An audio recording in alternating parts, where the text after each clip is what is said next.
Welcome to study time friends. आज हम लोग रीजनिंग के कुछ अति महत्वपूर्ण प्रश्न के बारे में डिस्कस करने वाले हैं। तो इससे पहले मैं आप लोग को कुछ बताना चाहता हूँ कि जो रीजनिंग का टॉपिक होता है ये बेसिकली एक ऐसी टॉपिक है जिसका कोई प्रॉपर फार्मूला नहीं होता है। इसमें सिर्फ स्टूडेंट का स्किल टेस्ट किया जाता है कि जो स्टूडेंट है वो कितना डीपली सोच सकता है या कितना स्पीड से सोच सकता है। तो चलिए स्टार्ट करते हैं। हमारा पहला क्वेश्चन है कि सहयोग जो है वो जिस प्रकार बचाव से संबंधित है उसी तरह से प्रार्थना इसमें से किससे संबंधित होगा। यानी सहयोग का संबंध जिस तरह से बचाव से है उसी तरह प्रार्थना का संबंध इनमें से किससे है। आपका ऑप्शन है ऑप्शन नंबर ए सहायता, ऑप्शन बी आदेश, ऑप्शन सी विरोध या ऑप्शन डी निंदा।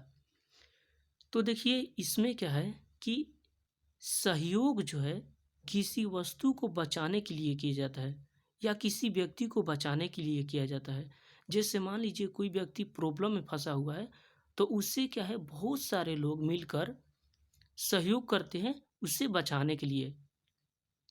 तो ठीक उसी प्रकार से प्रार्थना जो है प्रार्थना किया जाता है किसी से हेल्प लेने के लिए यानी सहायता लेने के लिए। तो इस तरह हमारा ऑप्शन ए जो है करेक्ट हो जाएगा। चलिए अगला क्वेश्चन देखते हैं। हमारा अगला क्वेश्चन है HN का संबंध JL से किस प्रकार है उसी तरह से TF का संबंध किससे है। यानी HN का संबंध जिस प्रकार से JL से है उसी प्रकार TF का संबंध इनमें से किससे है। तो देखिए सिंपल सा बात है, ये जो H है H से J तक जाने के लिए कितना बढ़ना पड़ता है तो HIJ 2 बढ़ना पड़ा। ठीक उसी तरह से T से यहाँ तक आने के लिए कितना बढ़ना पड़ेगा 2 बार। तो T में 2 ऐड करेंगे तो UV यानी यहाँ पर V होगा। ठीक है। अब देखिए ज़्यादा यहाँ पर सोचने की ज़रूरत नहीं है, आप बाई ऑप्शन भी बना सकते हैं। जैसे एक हो गया V तो V वाला इनमें से कौन सा ऑप्शन है तो ऑप्शन नंबर C है। तो इस तरह से हमारा ऑप्शन नंबर C सही हो जाएगा। बाकी आप सोल्व करना चाहें तो कर सकते हैं। जैसे L है, L का संबंध जिस प्रकार से N से है तो N से कैसे है देखिए L से N 2 माइनस हो रहा है यानी N से 2 घटाएंगे तो L होगा। ठीक उसी तरह से F में 2 घटाएंगे तो आपका D आ जाएगा, 2 घटाएंगे तो D आ जाएगा। ठीक है, आई होप कि आपको समझ में आ रहा होगा। तो इस तरह से इसको सोल्व कर सकते हैं। चलिए अगला क्वेश्चन देखते हैं। हमारा अगला क्वेश्चन है कि 9 का संबंध जिस प्रकार से 80 से है उसी तरह 100 का संबंध इनमें से किससे है। आपको बताना है कि 9 से क्या करें कि 80 आ जाए। तो सबसे पहले हमें यही बताना है कि 9 में क्या जोड़े, क्या घटाएं या क्या गुना करें या क्या भाग करें कि 80 आ जाए। तो देखिए 9 से 80 लाने के लिए सिंपल सा फार्मूला है कि 9 का स्क्वायर कर दीजिए। 9 का स्क्वायर करेंगे तो कितना आएगा 81 और 81 में 1 घटाएंगे तो 80 आ जाएगा आपका। ठीक है। ठीक उसी तरह से ये 100 में 100 का स्क्वायर करिए। 100 का स्क्वायर करेंगे तो आपका आएगा 1 पर 4 जीरो। ठीक है। और उसमें से 1 घटाएंगे तो आपका आ जाएगा 9,999। ठीक है, यानी आपका ऑप्शन नंबर डी करेक्ट हो जाएगा। ठीक है, यानी 9 का स्क्वायर करने के बाद उसमें से 1 घटाएंगे तो हमारा 80 आ जाएगा। ठीक उसी तरह से 100 का स्क्वायर करने पर 10,000 आ रहा है, उसमें से 1 घटाएंगे तो हमारा 9,999 आ जाएगा। यानी इसमें करना है कि 9 से जिस तरह से सोल्व करके हम 80 लाए, ठीक उसी तरह 100 में उसी तरह से सोल्व करके ये आंसर लाना है। ठीक है, आई होप कि आपको समझ में आ रहा होगा। चलिए अगला क्वेश्चन देखते हैं। हमारा अगला क्वेश्चन है कि निम्न में से उसे चुनिए जो अन्य तीनों से भिन्न हो। यानी इन चारों में से कोई एक ऑप्शन ऐसा होगा जो कि तीनों से अलग होगा। जी हाँ, इसमें से 3 एक तरह का समान होगा और चौथा जो होगा वो अलग होगा। तो देखिए, चादर जो होता है उसे बिछाकर हम लोग सोते हैं, चटाई भी बिछाकर हम लोग सोते हैं, दरी भी हम लोग बिछाकर सोते हैं, लेकिन तकिया बिछाकर कोई नहीं सोता है। जी हाँ, तकिया जो है अपना सर रखने के लिए होता है, ना कि बिछा के सोने के लिए। चादर पर भी हम लोग सोते हैं, चटाई पर भी हम लोग सोते हैं और दरी पर भी हम लोग सोते हैं, लेकिन तकिया जो होता है हमारा सिर रखने के लिए होता है। तो इन चारों में से सबसे भिन्न हमारा तकिया हो जाएगा। ठीक है, तो चलिए अगला क्वेश्चन देखते हैं। हमारा अगला क्वेश्चन है फाइंड द ऑड, मतलब इसमें भी आपका ऑड बताना है। यानी इन चारों में से एक ऐसा होगा जो कि सबसे अलग होगा। देखिए, जो एच है, एच है, एच में देखिए, एच में 1 घटाएंगे तो क्या आएगा? जी आएगा। यानी 1 घटाएंगे तो जी आएगा और जी में 1 घटाएंगे तो एफ आएगा। ठीक है, अब यहाँ देखिए एक्स वाला में, एक्स में 1 घटाएंगे तो डब्ल्यू आ जाएगा।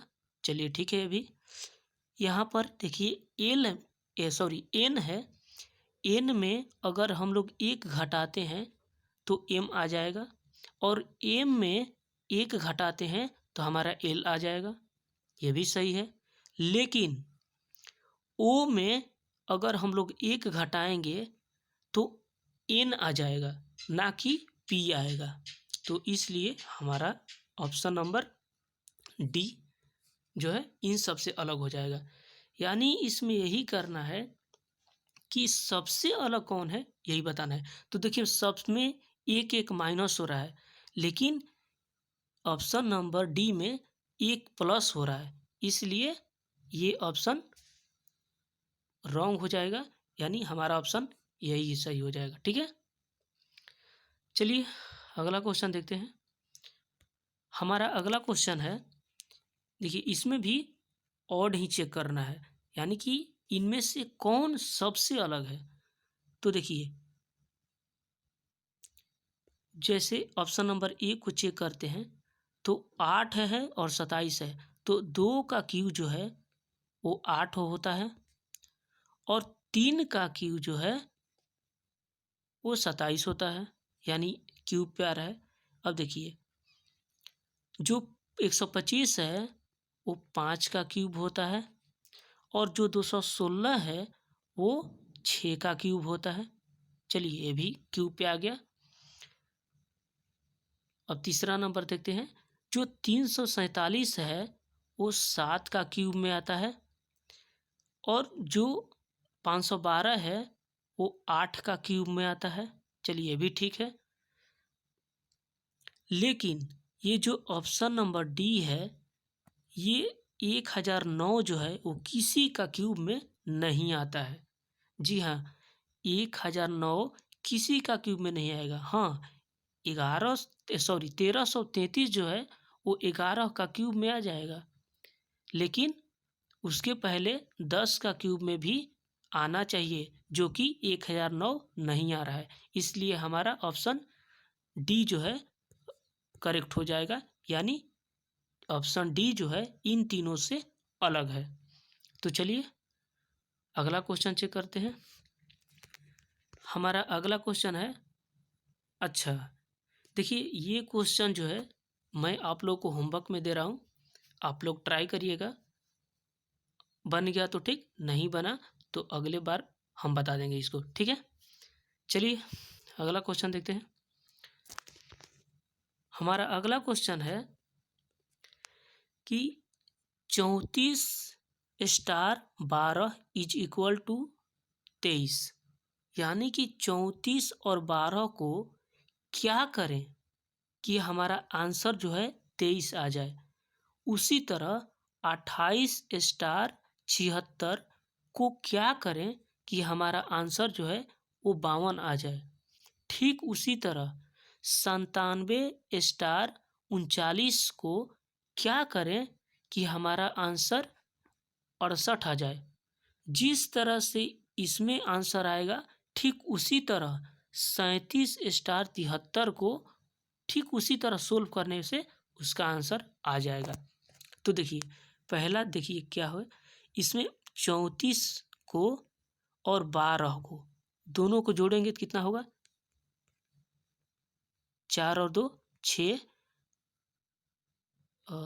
3 1 4, कितना है 46।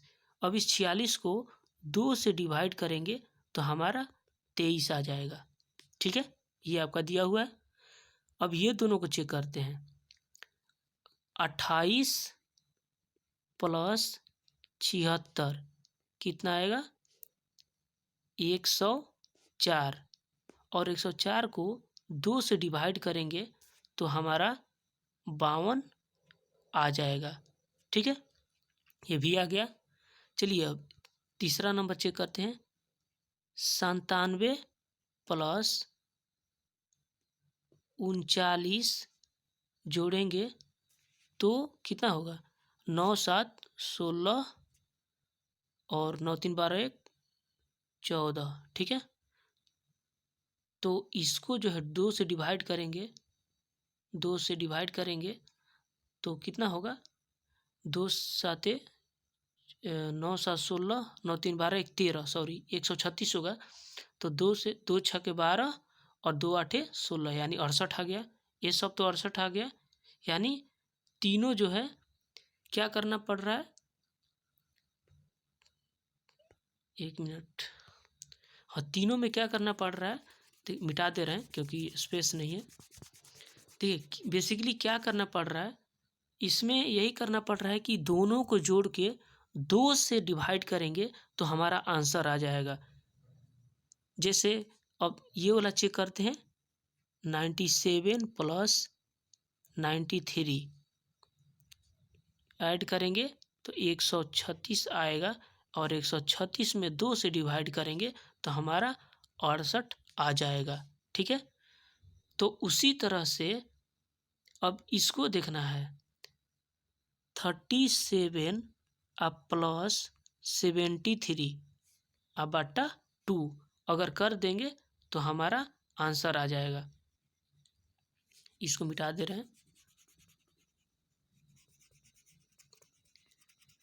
चलिए तो 7 और 3 मिलके 10 होगा, 10 का 0 हासिल 1, और 7 3 10 और 1 11/2, इसको कटाएंगे तो 52 हमारा, सॉरी 55 हमारा आंसर हो जाएगा, 55 हमारा आंसर हो जाएगा, ठीक है 55। तो ये रहा हमारा आंसर 55, यानी ऑप्शन नंबर डी। इसमें बेसिकली करना क्या है कि दोनों को ऐड करके, ये दोनों को ऐड करके 2 से डिवाइड कर देना है, बस आपका आंसर आ जाएगा, ठीक है। आई होप कि आप लोग को समझ में आ गया होगा। चलिए अगला क्वेश्चन देखते हैं। हमारा अगला क्वेश्चन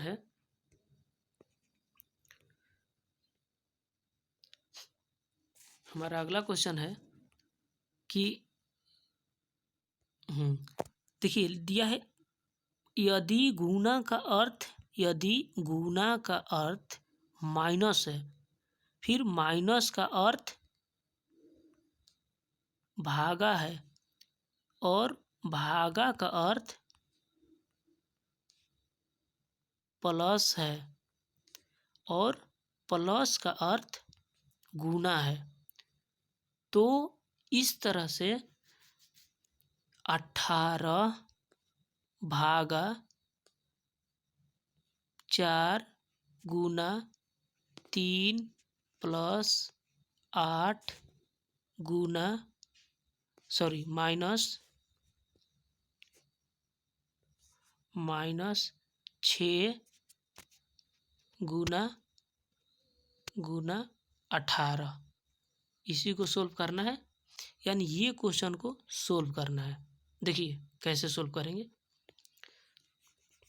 देखिए जो 18 है, 18 का 18 लिख दिए। अब ये जो भागा है, भागा का अर्थ क्या है? भागा का अर्थ प्लस है, तो भागा का अर्थ प्लस दे देंगे। फिर 4 है तो 4 दे देंगे। और गुना का अर्थ क्या है? यहाँ गुना का अर्थ माइनस है, यहाँ गुना का अर्थ माइनस है, तो यहाँ माइनस दे देंगे। इसके बाद 3 है तो 3, प्लस की जगह पे क्या है? प्लस का अर्थ क्या है? गुना, तो प्लस की जगह पे गुना कर देंगे। ठीक है। इसके बाद 8 है तो 8 लिख दिए। माइनस का अर्थ क्या है? माइनस का अर्थ है भागा। और फिर 6 है तो 6। फिर गुना का अर्थ क्या है? गुना का अर्थ माइनस है, गुना का अर्थ माइनस, फिर 18। ठीक है। तो बनाते हैं इसको। पहले क्या करते हैं? डिवाइड करते हैं। ठीक है, पहले डिवाइड करते हैं। तो डिवाइड कर लेते हैं कि 18 प्लस 4 माइनस 3 गुना 8, आई भागा का मतलब होता है बट्टा, 6 माइनस 18। ठीक है, ये चीज़ हो गया। तो कटा दिए, 3 दूनी 6 और 2 चौका 8 हो गया। तो ये 18 और 4 22, माइनस है तो माइनस, 4 है तो 4 और माइनस है तो माइनस, 18 है तो 18। ठीक है, तो यहाँ पर हो गया 22 और देखिए माइनस और माइनस मिलके प्लस, और 18 4 22, और बड़ा अंक क्या है? 18, और 18 के आगे क्या है? माइनस, तो यहाँ पर माइनस लगा देंगे। अब 22 में से 22 घटाएंगे तो 0 आंसर आएगा। ठीक है, अब देखते हैं 0 आंसर आ रहा है कि नहीं। देखिए 0 आंसर आ गया। ठीक है, यानी हमारा ऑप्शन नंबर 20 सही होगा। ठीक है, आई होप कि आपको समझ में आया होगा। चलिए अगला क्वेश्चन देखते हैं। हमारा अगला क्वेश्चन है कि सरोज जो है वो नीलम की सास है। ध्यान से देखिएगा इस क्वेश्चन को। सरोज जो है वो नीलम की सास है। नीलम जो है सोनू की भाभी है और सोनू जो है वो कुंवर का पुत्र है। तो सरोज का कुंवर से क्या संबंध है? मतलब बताना है कि सरोज जो है वो कौन है? कुंवर का, ये बताना है। ठीक है, तो चलिए बनाते हैं हम। देखिए बोल रहा है कि सरोज जो है, सरोज का सिंबल एस लिख देते हैं। सरोज जो है वो नीलम की सास है, यानी सरोज जो है वो सास है नीलम की। सास मतलब फीमेल हो गई, ये माइनस लिख दिए, ठीक है। फिर नीलम जो है सोनू की भाभी है, यानी नीलम जो है वो सोनू की भाभी है। तो भाभी का मतलब क्या होगा? इसका एस का बेटा होगा सोनू। ठीक है, यानी लड़का होगा। लड़का या लड़की अभी तो मालूम नहीं है, क्योंकि भाभी है तो लड़की का भी तो भाभी हो सकता है। ठीक है, तो चलिए आगे देखते हैं। नीलम सोनू की भाभी है। ठीक, फिर सोनू जो है कुंवर का पुत्र है। सोनू जो है वो कुंवर का पुत्र है, यानी कुंवर का, के मतलब कुंवर का पुत्र है, ठीक है। यानी इसका माँ होगा तो इसका पति क्या होगा, इसके पिता होंगे, ठीक है। तो कुंवर का पुत्र है, कुंवर का पुत्र हो गया। तो सरोज जो है कुंवर से किस प्रकार संबंधित है, यानी सरोज कौन है, कुंवर की। तो अगर ये और अर्थ है तो ये कौन होगा, आदमी, यानी ये पत्नी है तो ये पति होगा। तो बोल रहा है कि सरोज जो है, सरोज कौन है, के का। तो सरोज कौन है, के की पत्नी है, ठीक है। ये चीज पूछ रहा है। जैसे पूछा कि सरोज जो है नीलम की सास है, तो नीलम यहाँ पर लिख दिया, नीलम किसी लड़की का नाम होगा। नीलम की सास ये है, यानी फीमेल है। नीलम सोनू की भाभी है, नीलम जो है वो इसकी भाभी है। यानी मान लीजिए वो दो भाई होंगे, जिससे एक का नीलम का शादी हुआ होगा और एक उसका भाई होगा, ये सोनू, ठीक है। चलिए ठीक है। तो आग बोल रहा है कि सोनू जो है कुंवर का पुत्र है, यानी के का पुत्र है सोनू। तो जब इसका सोनू जो है, सरोज जो है सोनू की माँ है, तो कुंवर कौन होगा, सरोज सोनू का पापा होंगे। यानी सरोज जो है सोनू की माँ होगी, तो कुंवर जो होंगे सोनू के पापा होंगे, ठीक है। तो इस तरह पूछ रहा है कि सरोज जो है वो कुंवर से किस तरह से रिलेटेड है। तो सरोज कौन हुई, पत्नी हुई कुंवर की, ठीक है, कुंवर की पत्नी है। तो इस तरह से हम लोग समझ सकते हैं। चलिए, आई होप कि आप लोग समझ गए होंगे। अगला क्वेश्चन देखते हैं। हमारा अगला क्वेश्चन है, हाँ, हमारा अगला क्वेश्चन है कि निम्न विकल्पों में से कौन सा विकल्प दिए गए शब्दों का सार्थक क्रम सजाता है। क्या क्या लिखा है, ऑप्शन नंबर 1 में काटना, 2 में पहनना, 3 में निशान लगाना, और 4 में नापना, और 5 में सिलना। देखिए ये बेसिकली कपड़ा और दर्जी के बारे में दिया हुआ है। माने दर्जी जो है कपड़ा के वो किस प्रोसेस में सिलता है, ठीक है। तो सबसे पहले क्या किया जाता है, किसी भी इंसान को जब कोई चीज लेके, कपड़ा लेके जाता है दर्जी के पास, तो सबसे पहले दर्जी क्या करता है, उसका नाप लेता है। मान लीजिए आप जाएंगे कपड़ा सिलाने के लिए दर्जी के पास, तो सबसे पहले क्या करेगा, वो आपका नाप लेगा। नाप लेने के बाद वो क्या करेगा, उसमें निशान लगाएगा। वो पेंसिल से निशान लगाते हैं ना, उसी तरह से निशान लगाने के बाद जितना निशान लगाया होगा उसको उतना काट लेगा। काटने के बाद उसको उस हिसाब से सील देगा, और सीलने के बाद उसे दे देगा पहनने के लिए। यानी ये प्रोसेस बाय प्रोसेस आगे बढ़ रहा है। सबसे पहले नाप लेगा, नापेगा वो, नापने के बाद वहाँ पेंसिल से निशान लगाएगा जितना नापा होगा। फिर निशान लगाने के बाद जितना निशान लगाया होगा उसे काटेगा, और काटने के बाद उसे सीलेगा, और सीलने के बाद फिर दे देगा पहनने के लिए, ठीक है। तो ये प्रोसेस है। तो पहले नंबर पे आएगा 4, दूसरा में आएगा 3, तीसरा में आएगा 1, चौथा में आएगा 5, और पांचवा में आएगा 2। यानी हमारा ऑप्शन नंबर बी सही है, ठीक है। यही सार्थक क्रम में सजाना था। आई होप कि आप लोग समझ रहे होंगे। तो चलिए हम अपना अगला क्वेश्चन देखते हैं। हमारा अगला क्वेश्चन है, देखिए ये डायरेक्शन का क्वेश्चन है, तो इसे भी समझते हैं। देखिए बोल रहा है कि अंकित ने एक खुले मैदान में पूरब की ओर चलना शुरू करता है। देखिए हम डायरेक्शन पहले बना लेते हैं। अगर आप लोग को बेसिक पढ़ना है तो इसके लिए हम अलग वीडियो बनाएंगे। फिलहाल अभी हम लोग इसको समझाते हुए आगे बढ़ते हैं। देखिए जब भी अगर दाएं बोले बढ़ने के लिए, 1 मिनट आपको समझा दे रहे हैं हम। जैसे डायरेक्शन में 2 चीज होता है। देखिए पहला होता है दाएं और दूसरा होता है बाएं, बाएं, ठीक है, बाएं, ठीक है। पहला होता है दाएं, दूसरा होता है बाएं, या दूसरा होता है दाएं, पहला होता है बाएं, मतलब बाएं और दाएं होगा। दाएं का मतलब होता है घड़ी की दिशा में, घड़ी की दिशा में, ठीक है। मतलब जिस तरह से घड़ी घूमता है उसी तरह से दाएं की तरफ घूमना है।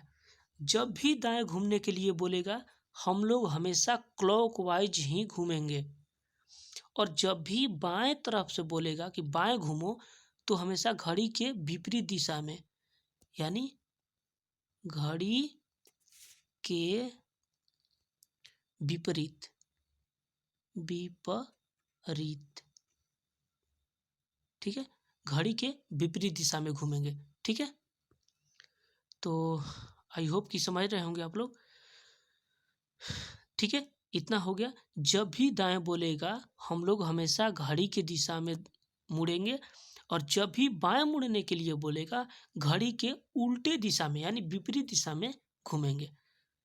चलिए फिर शुरू करते हैं अपना क्वेश्चन और देखते हैं इसका डायरेक्शन। तो हमारा डायरेक्शन, तो चलिए स्टार्ट करते हैं और बनाते हैं इसका डायग्राम। देखिए पहले तो आपको क्या करना है, पहले तो आपको जो है एक डायग्राम बनाना है इस तरह से, ठीक है, ये हो गया। अब इसमें देखिए ये होता है वेस्ट, ये होता है ईस्ट, ये होता है साउथ, और ये होता है नॉर्थ, ठीक है। और जब भी दाएं बोलेगा हमेशा घड़ी की दिशा में घूमेंगे यानी क्लॉकवाइज, और जब भी बोलेगा बाएं मुड़ो तो हमेशा एंटी क्लॉकवाइज घूमेंगे, ठीक है। तो चलिए देखते हैं अपना क्वेश्चन। पूरा अंकित जो है, अंकित ने खुले मैदान में पूरब से चलना शुरू करता है, यानी ईस्ट से चलना शुरू करते हैं। मान लीजिए यहाँ पर है, यहाँ से चलना शुरू करता है, पूर्व की ओर चलना शुरू करता है, यानी मेन बिंदु यहाँ है, यहाँ से पूरब की ओर चलना शुरू करता है और 35 मीटर गया। मान लीजिए यहाँ पर आके 35 मीटर गया, 35 मीटर यहाँ पहुँच गया, वहाँ चल के रुक गया, फिर पुनः वह दाईं ओर मुड़ा। तो देखिए यहाँ तो आ गए, अब दाईं ओर मुड़ेंगे तो मान लीजिए यहाँ घड़ी है, तो यहाँ से फिर किधर जाएगा, नीचे थोड़ी आएगा, फिर ऊपर जाएगा, क्योंकि दाईं ओर बोला है। दाईं ओर का मतलब होता है घड़ी की दिशा में घूमना, तो दाईं ओर घूमेंगे ऐसे ऊपर में, और बोल रहा है 15 मीटर, तो 15 मीटर घूम गए। मान लीजिए यहाँ गए, चला, बताएं कि उसने प्रारंभिक स्थान पर वापस पहुंचने के लिए कितनी न्यूनतम दूरी तय करेगा। देखिए एक तो होता है कितनी दूरी तय करेगा, एक होता है कितनी अधिकतम दूरी तय करेगा, और एक होता है कितनी न्यूनतम दूरी तय करेगा। तो यहाँ पर न्यूनतम के बारे में लिखा है, तो न्यूनतम के बारे में लिखा है, तो यहाँ हम लोग शॉर्टकट, न्यूनतम का मतलब होता है शॉर्टकट, यहाँ से शॉर्टकट का एक ही रास्ता है यहाँ, यानी कि न्यूनतम दूरी क्या होगी, वापस पहुँचने के लिए, यानी जहाँ से वो चला था वहाँ पर पहुँचने के लिए कितना न्यूनतम दूरी तय करना होगा। तो यहाँ से शॉर्टकट एक ही रास्ता है, ये वाला, ठीक है। तो ये ऐसा जब डायग्राम बन जाए, ऐसा वाला, ऐसा वाला, ऐसे, तो इसको पाइथागोरस प्रमेय के अनुसार निकालते हैं। जैसे देखिए 15 35 आ गया ना, तो ये निकालना है ना। देखिए इसको सबसे पहले सजा लीजिए। देखिए इसको हम लिख देते हैं ए, इस यहाँ पर लिख देते हैं बी, यानी ए बी की लंबाई बतानी है हमें, ठीक है, ए बी की लंबाई। तो चलिए ए बी की लंबाई निकालते हैं, ए बी की लंबाई निकालते हैं। देखिए इसको अंडर रूट 15 का स्क्वायर प्लस 35 का स्क्वायर, ठीक है, इस तरह करेंगे तो हमारा न्यूनतम दूरी निकल जाएगा, ठीक है। फिर इसके बाद 15 का स्क्वायर क्या होता है 225। अब 35 का स्क्वायर क्या होता है, ये तो हो गया 25, 1225, ठीक है। फिर इसको ऐड करेंगे तो 5 5 10, 2 और 2 4, 1 5, 2 2 4, 1 5, ये 1, यानी 1550 रूट में आ रहा है। तो 1550 रूट का मतलब होता है कि इसमें से किसी का भी वर्गमूल नहीं निकलेगा, ठीक है। ना 35 होगा, ना 20 होगा, ना 30 होगा, यानी इसका आंसर जो है रूट में आएगा, यानी उपयुक्त में से कोई नहीं, ठीक है। ये चीज़ होता है, मेन बेसिक चीज़ होता है कि जब भी वो बोलेगा कि दाएं घूमो तो आपको घड़ी के दिशा में घूमना है, और जब भी बोलेगा कि बाएं घूमो तो घड़ी के विपरीत दिशा में घूमना है, ठीक है। चलिए अगला क्वेश्चन देखते हैं। हमारा अगला क्वेश्चन है,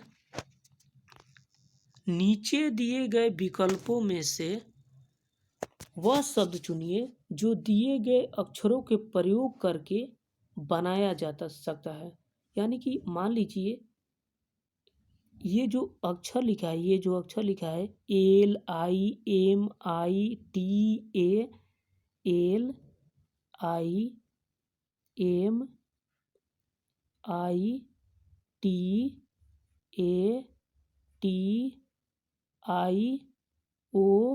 LIMITATION, ये जो अक्षर लिखा है, ये जो अक्षर लिखा है, इससे ये चारों ऑप्शन में से कोई बन रहा है कि नहीं, मतलब इन्हीं वर्ड्स का यूज करके इनमें से कौन सा ऑप्शन को बनाया गया है। जैसे पहला देखिए, पहला INTO है, इंटोन, यानी आई तो है ही इसमें, एन बोल रहा है तो एन तो बिल्कुल है यहाँ पे, टी तो टी भी है, ये तो ओ तो ओ भी है, एन ई, देखिए इसमें 2 ठो एन है, ऑप्शन नंबर ए में 2 ठो एन है, लेकिन यहाँ पर देखिए कहीं भी 2 ठो एन नहीं दिख रहा है, यानी ये नहीं बनाया जाएगा, ठीक है। अब एक्शन में देखिए ए है तो इसमें भी ए है, सी है तो इसमें तो कहीं सी नहीं नज़र आ रहा है, इसमें कहीं सी नज़र आ रहा है नहीं, यानी ऑप्शन नंबर बी भी नहीं बनेगा, ठीक है। अब देखिए ऑप्शन नंबर सी चेक करते हैं, पहला है ओ, तो ओ तो बिल्कुल है यहाँ पे, एम भी है, आई भी है, और टी भी है, यानी ओमिट जो है ये इन वर्ड से जुड़ के बन जाएगा, यानी बन रहा है, ओ भी है इसमें, एम भी है, आई भी है और टी भी है, यानी ओमिट जो है ये लिमिटेशन के जो वर्ड है उससे मिलकर बन सकता है। और ट्यूशन का देखते हैं तो देखिए इसमें यू है, यहाँ पर यू है, जबकि इसमें कहीं भी यू नहीं आ रहा है, ठीक है। तो इस तरह से हमारा ऑप्शन जो है वो सी सही हो जाएगा, ए भी गलत हो गया, बी भी गलत हो गया और डी भी गलत हो गया, ठीक है। तो चलिए अपना नेक्स्ट क्वेश्चन देखते हैं। हमारा अगला क्वेश्चन है कि राष्ट्रपति भवन का डिजाइन बनाया था, यानी राष्ट्रपति भवन जो बन रहा था उस टाइम उसका डिजाइन कौन बनाया था, तो उसका डिजाइन बनाया था एडविन लुटियंस ने। जी हाँ, राष्ट्रपति भवन का डिजाइन एडविन लुटियंस ने बनाया था। चलिए अगला क्वेश्चन देखते हैं। हमारा अगला और लास्ट क्वेश्चन है, निम्नलिखित में से किस व्यक्ति ने माउंट एवरेस्ट पर 10 बार विजय प्राप्त की थी, यानी इनमें से किसने माउंट एवरेस्ट पर 10 बार चढ़ के विजय प्राप्त की थी, तो वो है आंग रीता शेरपा। जी हाँ, आंग रीता शेरपा जी ऐसे व्यक्ति जिन्होंने माउंट एवरेस्ट पर 10 बार चढ़ाई किया है और उन्हें विजय भी प्राप्त कर ली है। तो इस तरह से आज का हमारा क्वेश्चन यहीं पे समाप्त होता है। तब तक के लिए हंसते रहिए, मुस्कुराते रहिए और पढ़ाई करते रहिए। मिलते हैं अगले वीडियो में, तब तक के लिए जय हिंद।